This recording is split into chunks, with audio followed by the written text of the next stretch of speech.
G'day, g'day. How's everyone going? It's Dozza here. Yeah, I just wanted to go through some PulseChain launch preparation. Hopefully, everyone has sort of been doing this for the last 2 years. So, um, oh, sweet. Class has said the audio is good. That's excellent. Thanks for that. So yeah, if people want to come in and like comment on any ideas and things that they think that the community should know about, um, anything that not just for the launch, but like going forward as well, things that for people to keep in mind. Um, I've been, making lists and just sort of, checking them twice, doing the things that you got to do. So make sure that everything's in order because it could be literally any day now. Like it's I know everyone's sooning hard and I'm sooning as well. But the the idea that it's two weeks away and has perpetually been 2 weeks away, is now I think it's down to like 2 days away is kind of like the feel at the moment. So yeah, fingers crossed it could be this weekend. So yeah, I'm pretty stoked about that. Hey, Costa's in the house, legend. How you going, mate? So yeah, so I think we can have a bit of a look at some of the things. I'll get straight in. Price is looking good, 6.5 cents. That's a bit of a V-shaped recovery there. So I'm pretty stoked with that. Up to 6.5 cents at the moment. Yeah, it was a bit of a downtrend. So it was a bit confusing as to why people would be selling right before a fork, but maybe people had thought that the fork had already happened or something. I don't know why, but yeah, it doesn't really matter because one hex is one hex, so and then soon to be two hex. So who's to know how this is going to play out? But I think if you do plan on doing any ratio trading or any of that sort of stuff, before the bridge, then you need to have some skin in the game. You need to be so for the people who are trying to time the launch and things like that, I think that's a rookie mentality. I think just stacking hex as much as possible, in a huge dip that we're in, like 85% or whatever it is now, it's just going to pay off dividends. So, my strategy has always just been, accumulating for the next year or so, hoping for, bull market 2024, 2025. So, taking a long-term approach to this sort of stuff, I think is wise. So yeah, there's been heaps of stuff. The testnet V4 has come out, of course. Everyone hopefully has played with it. Like it's been, a couple of weeks since I streamed. So, but it pretty much the same as V3. So it's just everything's a little bit snappier now and seems to be working, really, really well.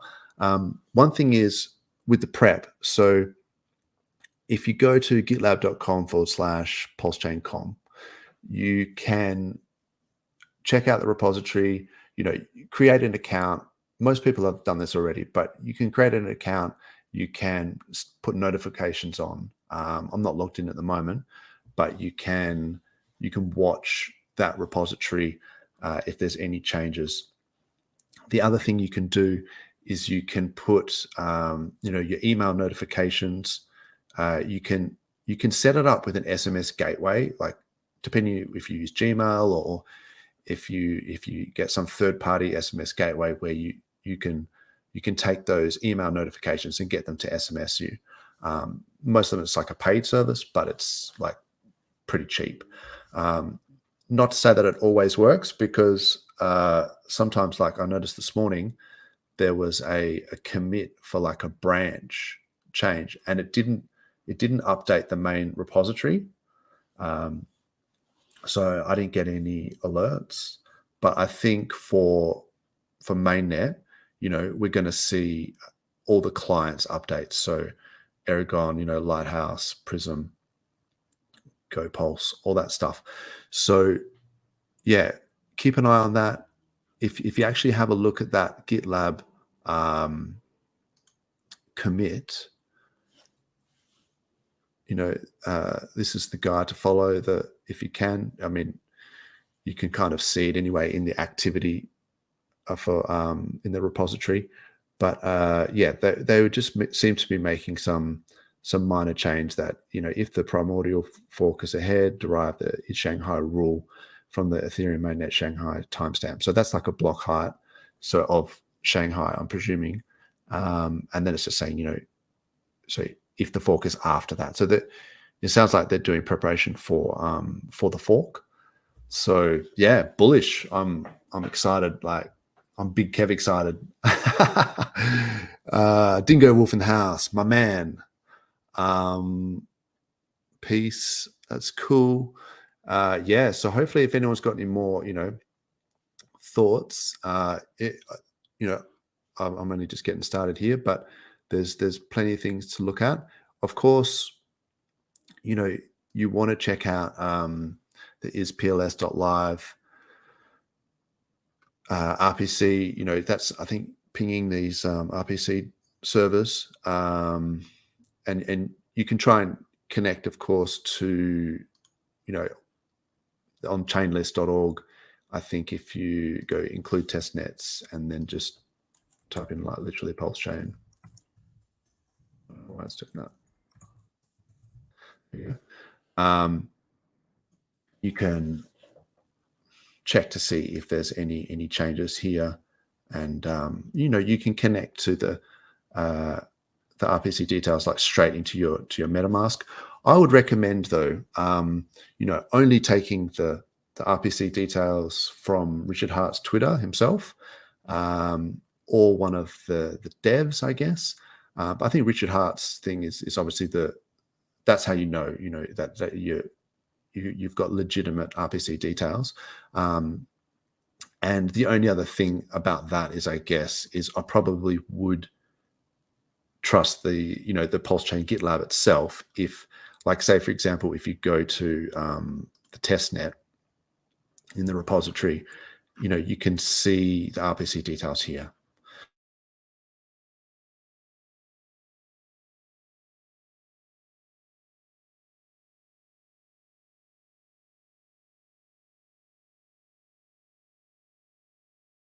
Oh, that's a rug.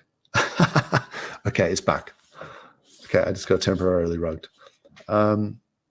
Yeah, so check out the GitLab, monitor the repository any way you can. Check this the second you get a sniff that it might be live to get the proper RPC details, or RH's Twitter, of course. And then before then, so I basically came up with a bit of a checklist, if you will, of like things that you can do, or things that I needed to do. So I thought, I could share them with other people, because they're just sort of my ramblings. So let me see if I can pull that up. Here it is. So, like, once it goes live, we're going to be sort of scrambling, things like that. There's going to be a bit of a panic, no matter who you are. So it's nice to have like a game plan, like a strategy, put steps in place that you've thought about like in advance when you're a bit more level-headed.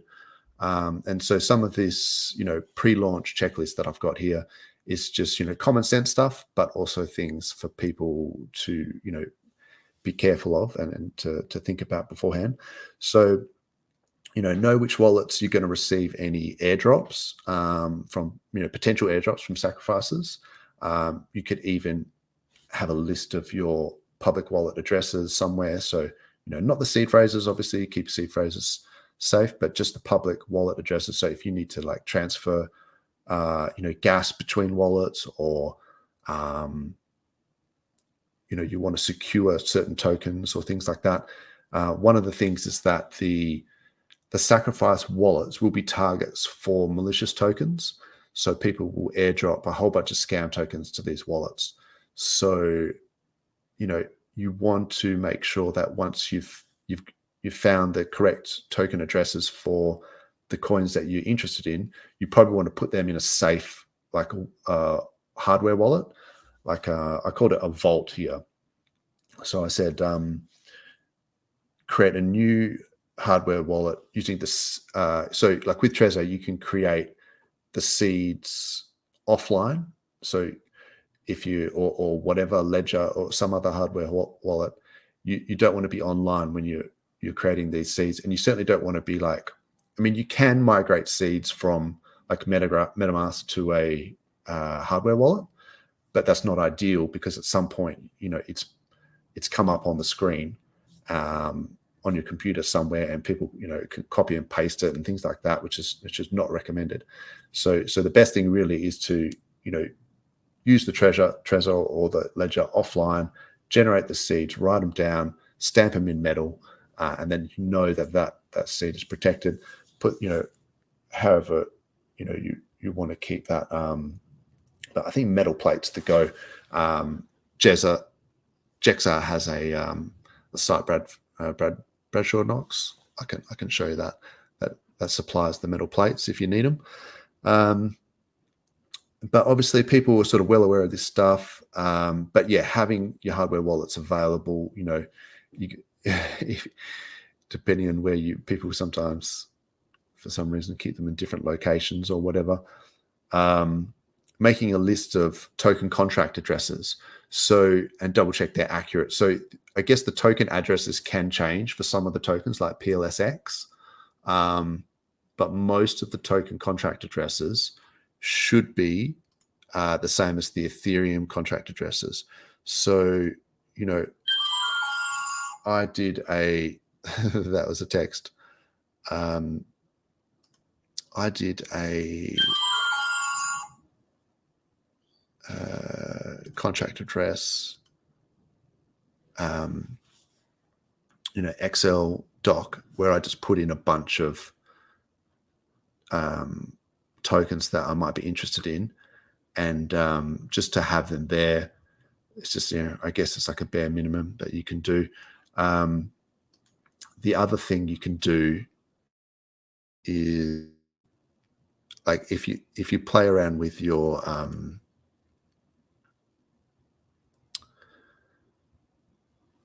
here we go. So bear with me a second here. If you play around with like testnet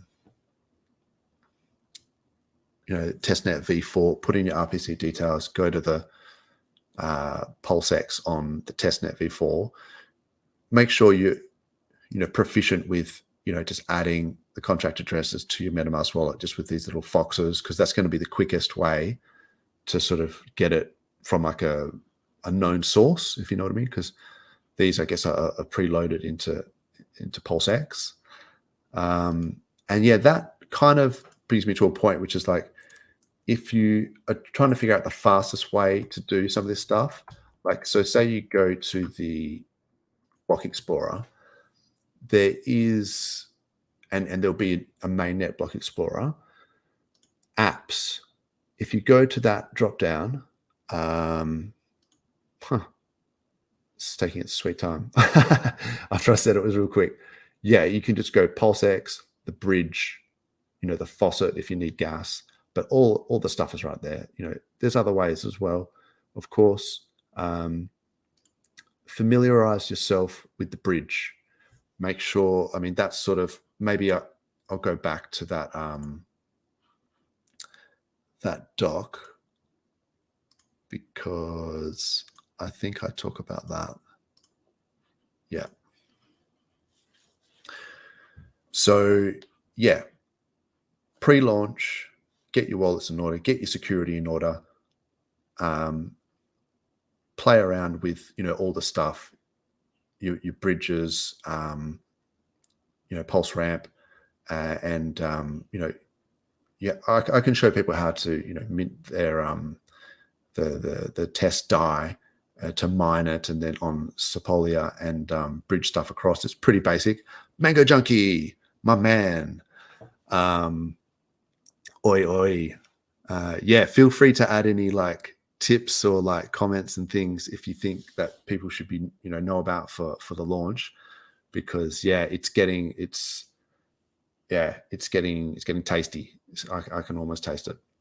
So what else? Yeah, you can put in hex limit orders if you think that there's going to be an ehex dump or whatever on CalSwap or Matcha.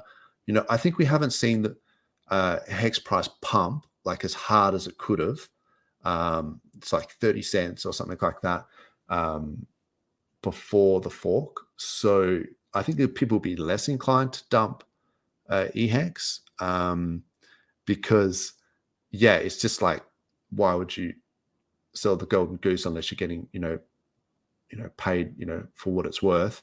And at the moment, I think it's still undervalued. I think it's been oversold. Like 6 cents is sort of rookie numbers. They gotta pump those numbers up.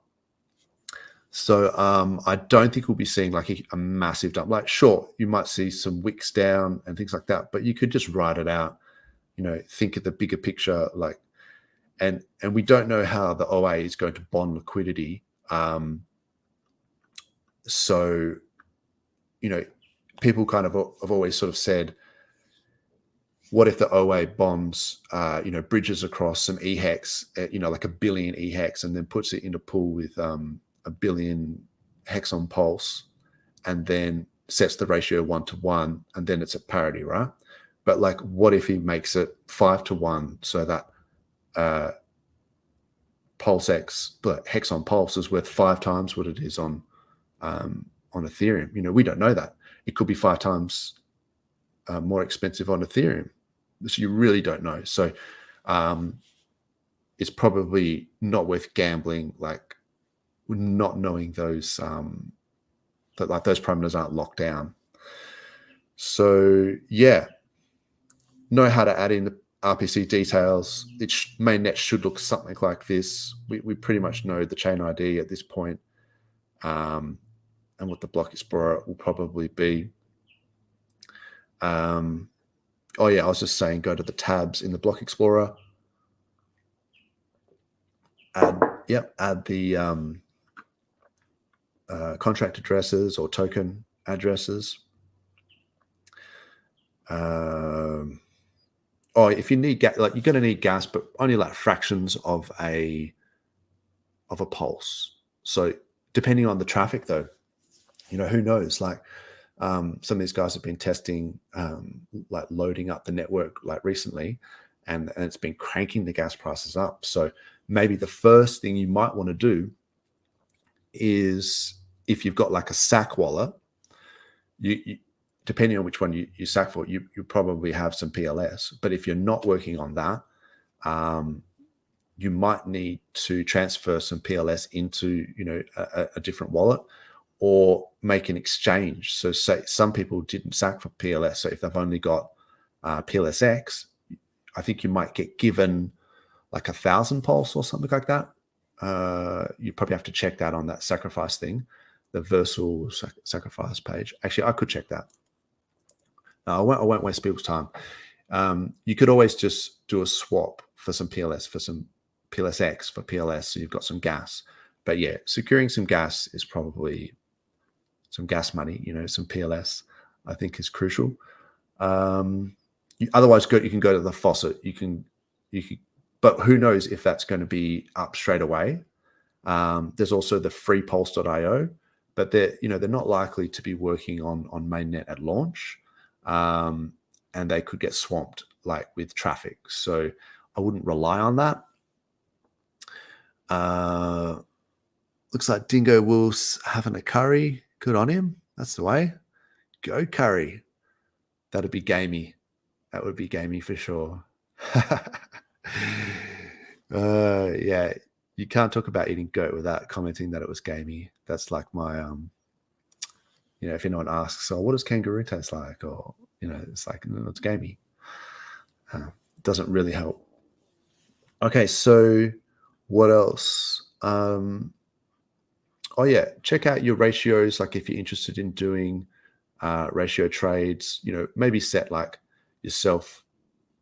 So, Tangent talks about sometimes about regret minimization, and I think that is important, because if you sort of say, the best strategy is to do nothing at all, I would be highly suspect that that is the best strategy. It's probably the lowest risk strategy. And you probably do quite well from doing nothing at all, but it's probably not the optimum strategy. So, and you don't want to Dunning-Kruger yourself into thinking that you're going to do some genius play and then accidentally wreck yourself as well. So the regret minimization idea would be to, only allocate a small percentage of your bag. If you don't feel comfortable, ratio trading, then don't do it at all. But if you think, let's do this, then maybe you might just want to allocate 10% of your bags or 20% or whatever. And then that way, if it goes well, then you're stoked. But if it doesn't, you go, well, at least I had a crack. Depending on your position, a lot of people who have done really, really well and secured a lot of wealth, there's no point for them to risk it. So they will always say, not to do anything, because it would be unwise for them to do anything because they've already secured their wealth. But for some people who maybe haven't done that, maybe their risk tolerance is higher. So it really it's subjective. It depends on where you're at on that stage of wealth building and your risk tolerance and things like that. But you have to be happy with it at the end of the day. So that's why I just put, X, Y, Z percentage, because if people are wanting to swap PLS for PLSX, 1-to-1, well, then happy days, but 1-to-2 or whatever. But if it's like starting to get 1-to-4 or something like that, then it's probably like a bad deal, or even, or maybe not. Maybe it's still a great deal at 1-to-4, but see, nobody knows. So that's really up to you to decide what percentage of your bag. I mean, obviously don't AV in 100% of your bag on some random ratio, because that will no doubt get you wrecked. And then you've got ratio trading your PHEX into PLS.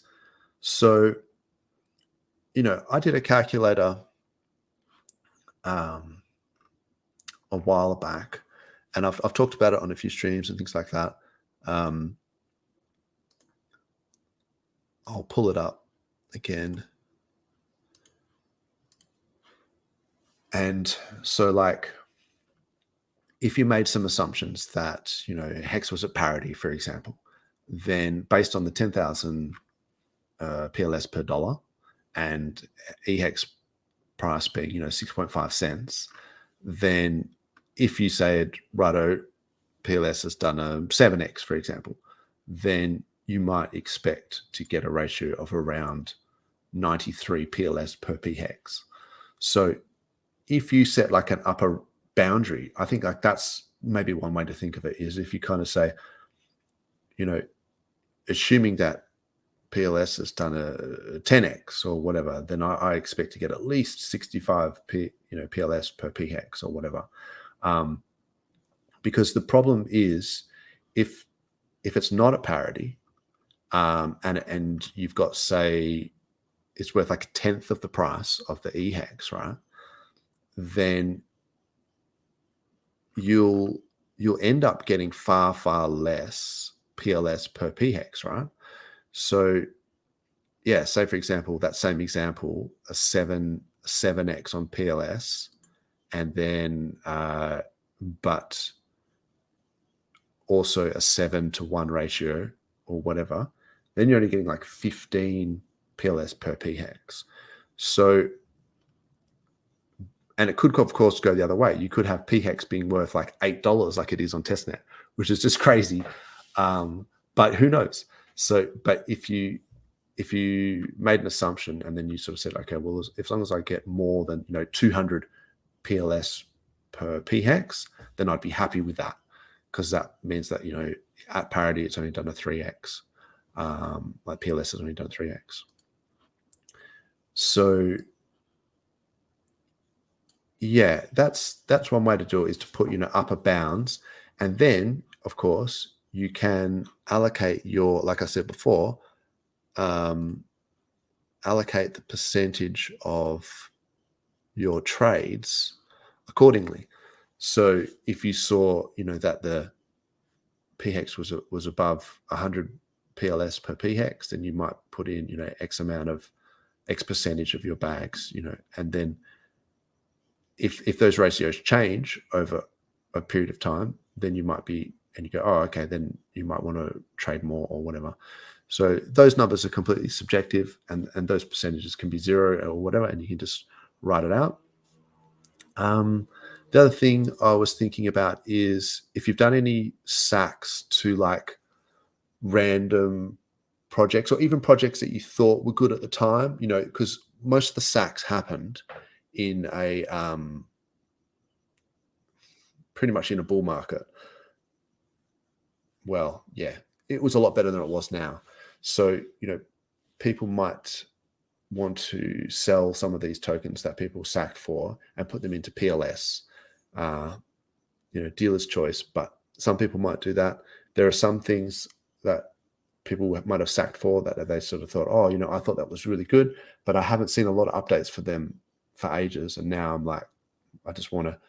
So just remember what you have sacked for and keep track of which wallets it was in, and try and maybe see when maybe on Twitter when those tokens are coming out, and then putting them into PLS as soon as you can, I think might be a good idea. It might not. Up to you. Ratio trading random PRC20s. So maybe in the chat, let me know, because Klaus is just getting bored and Dingo's talking about food. Maybe they're talking about Vegas and curries and stuff. Maybe put in the chat what PRC20s you think might be worth scooping up if they dump. So say, for example, this Pepe coin's been going off lately. A whole bunch of people are going to get their copy of Pepe, and then, Pepe on PulseChain. And then so maybe they're just going to all dump it and then into like oblivion. And then you might just come along and scoop it all up for, pennies on the dollar. And it may do okay. But, is it opportunity cost? Will it outperform PLS? I think that's the question you've always got to ask yourself with all of these strategies, is like, okay, so Mango is saying what? So that's the the Power City token. So maybe that might dump. Yeah, PHEX, Klaus says PHEX. For sure, if people are dumping PHEX, then that's just a no-brainer. Like, scoop that shit up. And then if the OA hasn't bridged anything in, when the bridges go live, and you get real prices for PHEX, and it's like, 0.0001 or some shit, then I would be just backing up the truck, because whales could end up providing liquidity themselves, even if the OA doesn't, and then bring that price up to parity, if they bonded at a higher ratio. So cheap PHEX for sure, I would be trying to get. Earn, I don't know a lot about that, but that's another Power City thing. And then I think, there's the liquid loans. All those guys are launching like a couple of months after the launch, so that'd be interesting. P-SHIB. Yeah, I mean, they're just random lottery tickets, as your friend Somi likes to say. But I think the main game in town is getting, stacking your PLS any way you can. And then, this is the post-fork, post-bridge. So bridging in stable coins that you might have had in limit orders, scooping up, cheap EHEX from a dump, things like that. If those limit orders didn't trigger, and you've got stables or whatever, then you could bridge them in and just literally just buy PLS on a dump. It depends. Some people think that there's any L1 native token is going to dump on launch. I think Ivan was talking about that the other day because of some shitcoin blockchain that just sort of launched like yesterday. But I don't think that's going to be the case for PulseX. Personally, I think that the if it does dump, like if you see like a massive pump and then it dumps, and people are all waiting for this massive magical dump that's coming on PulseChain, I'd be very surprised if it goes below the SAC price, which is 0.0001. I don't think whales are going to let that happen, because if it does, then people are going to be able to outposition them, so they would just buy it more up. And these whales who are on that leaderboard who went hard, they probably would still want to go harder, just like anyone else. And if they see it around that SAC price, I'd be very surprised if it goes below that SAC price, is all I'm saying. But look, I've been wrong before. So post-bridge, check out, that's what we were talking about before. PHEX, if it's cheap, then scoop that shit up for sure. I'm starting to think that could actually be, one of the premier sort of plays. Wait for the PRC20. So the other PRC20s that could dump. Sorry, I'm just checking. Oh, okay, I've got random texts. It's not the GitLab people. You can chill out. Some people thinking that, the PRC20s might dump. I think that's possible, but they're probably not for the blue chips. So, the ones that are tied to Hex in some way, like, because those stakes are getting forked as well, right? So the Maxi, stake, the Deci stake, the base stake, all these stakes that are on Ethereum, they're getting forked over. So their P copy is not just a speculative value on how much it could be worth. It has real intrinsic value, because when those stake ends, the copies will get Hex at the end of it. So scooping up those for sure. If they are on a dip. Provide liquidity in pairs that don't have massive impermanent loss. So, Hex Maxi, I guess like Hex Deci, or any of the perpetuals really, maybe even, Hedron, Icosa, or whatever pairs you think that aren't going to deviate too much from each other are going to have, the least amount of impermanent loss.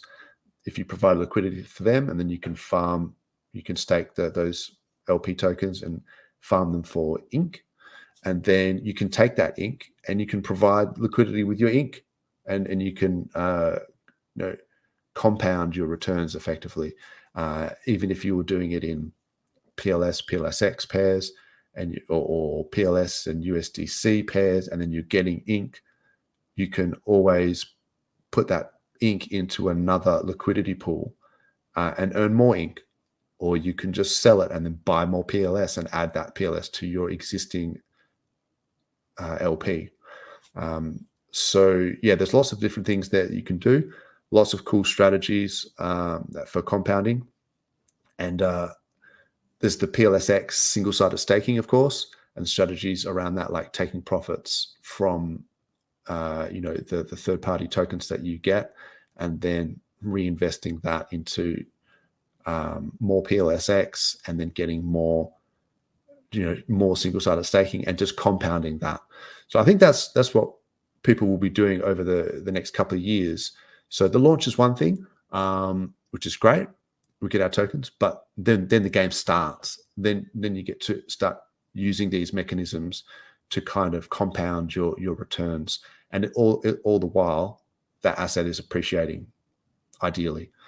And so, you might want to set up if you had liquid Hex, then you will have a whole bunch of liquid PHEX, right? You can do staking ladders. You can have like weekly staking ladders or monthly staking ladders. You can go nuts, because the gas fees to end those stakes is going to be minimal. Setting up all sorts of crazy staking ladder. Of course, you have to manually go and do that to end those stakes, and the gas fees could go up on you, which could be a problem. But I still think it won't be for a few years before the gas gets anywhere near, because it's so close to like cents, or pennies, or whatever you want to say. It's the cost of transaction for ending stakes is going to be negligible. And then, so also maybe before you start getting that, what does Matty Allen say about the, that instant wealth syndrome, assuming that's what happens. And then if you don't have a clear head on how you want to take profits, I think that, you can make mistakes doing that. So maybe have a clear outline on how you want to approach taking profits heading into, like, the 2025 bull, if you start seeing things going crazy.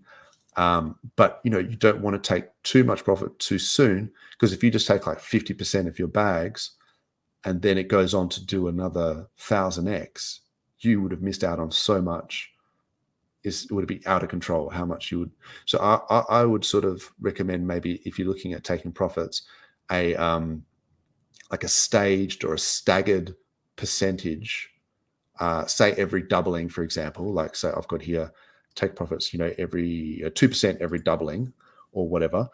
But that could easily be 1% for the first 3 doublings, and then 2% for every doubling after that, and then 3% for the next 3 doublings. Like, you can do whatever you want, because like even say 1000x, that's like 10 doublings. So if you plan on taking, profits at 1000x, that's one thing, but you might not get there. Whereas if you're taking 2% 10 times, so on 1000x, and there's 10 doublings, at least you've taken 2% 10 times, and you've got something to show for it. And you can also use that to buy dips. You can take some percentage, every doubling, and then take 50% of that into a vault wallet that you don't touch, and then the other 50% of that, 2% that you've taken profit, you can use to reinvest for buying dips. So there's all sorts of strategies. Klaus is talking about Vegas and stuff like that. So I'm probably just boring people. So check out, I think it's 80K crypto, ATX crypto. I might be able to find him on Twitter, but he has got a pretty cool take profit calculator he talks about on one of his streams. And I think if you go to his Mayo legend, Aussie legend right there. Mayo is my man. I saw him grinding away today.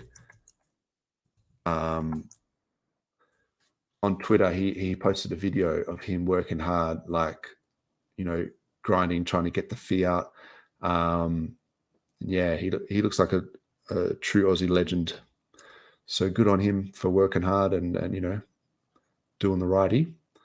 Let me see. ATX crypto. I feel like that's the guy's name.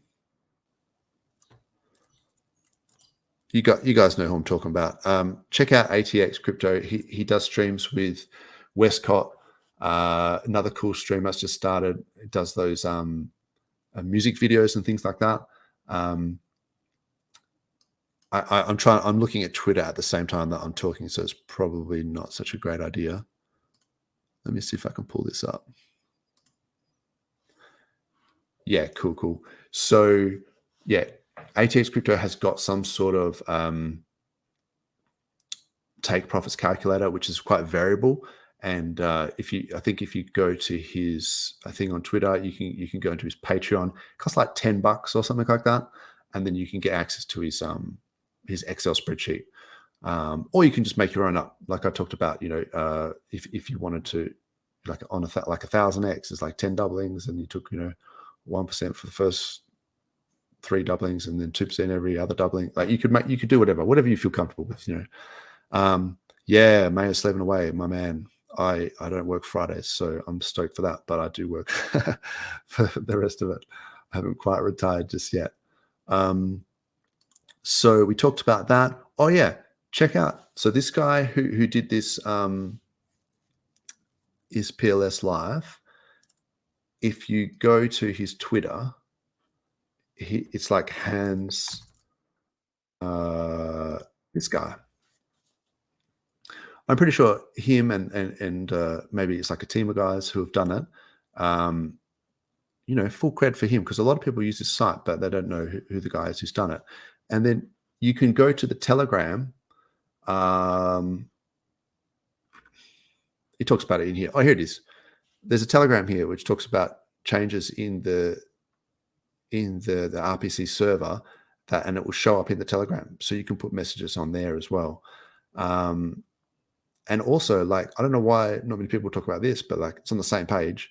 If you go to the testnet, v4 testnet, arb.money, or whatever it is. Yeah, testnet.pulsearb.money. It's basically just got like a live, like real-time, ratios of all the tokens on testnet. So, the current testnet, ratio is 3.79, wrapped pulse to PLSX and things like that. So I guess it's kind of cool. It'd be more interesting when it's mainnet though. So when mainnet, let's go. What else is cool? Oh yeah, the bridge. So make sure you're familiar with this. If you need to, you can go to, there's a thing called Sepolia PO proof of work faucet, which I haven't run while I'm streaming because it will actually degrade the quality of the stream. Although I wasn't actually starting it. So, oh yeah, okay, there it is there. So this will use your computer, CPU to like mine, fake ETH.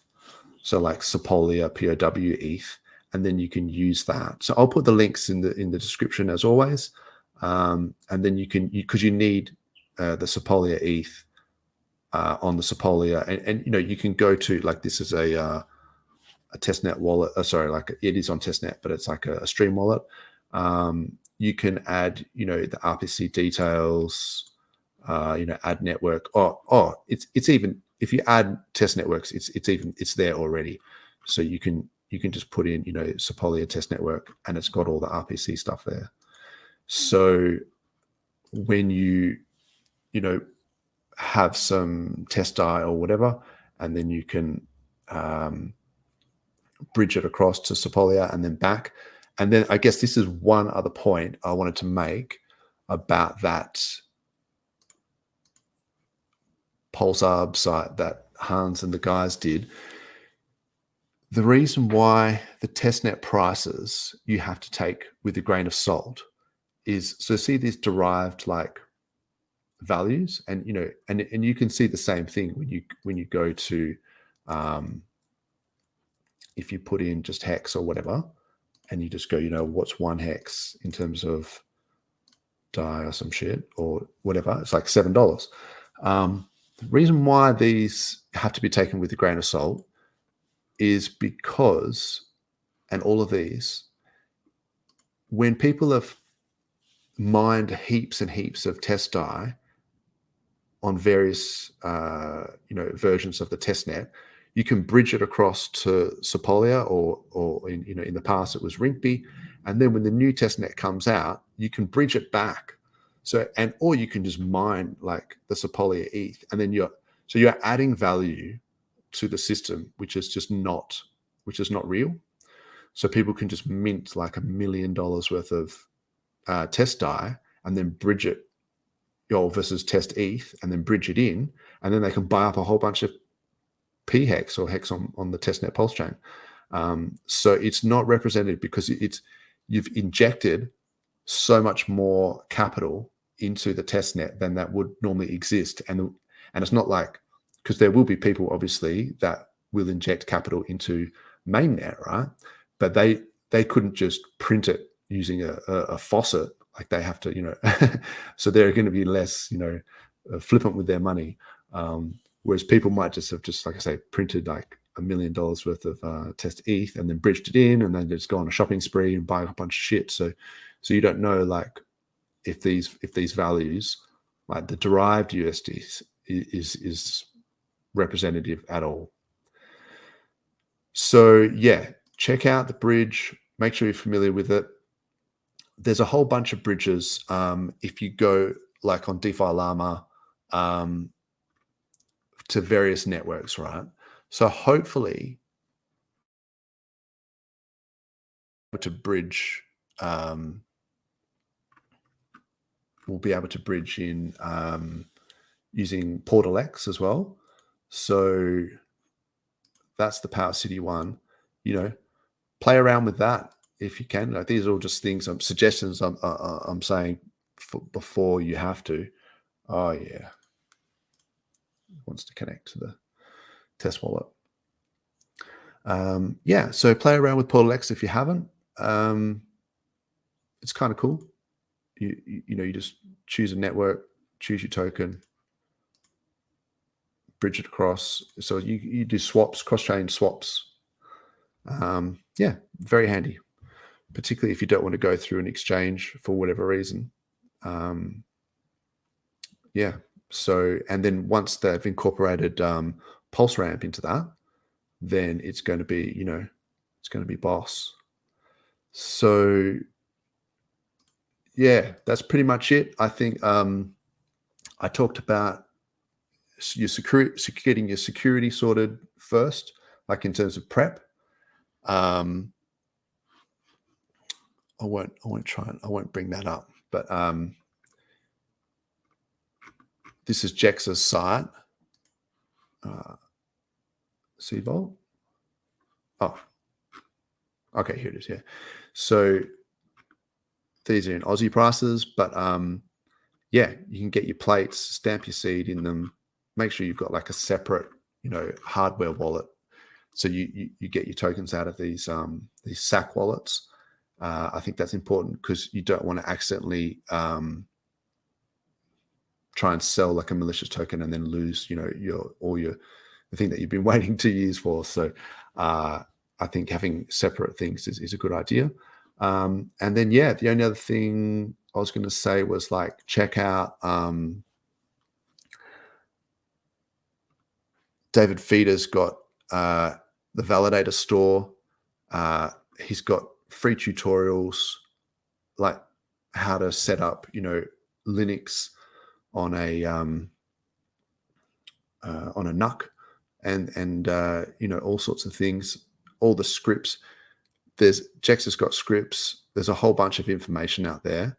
I'll put some of the links in there as well. But so if people are interested, in the validator side of things, David Feeder's pretty much done the, straight out of the box version. These are some of the parameters, some of the specs. So, you don't have to buy it through David Feeder, but this is, you can source these wherever you want. And yeah, I thought that was cool.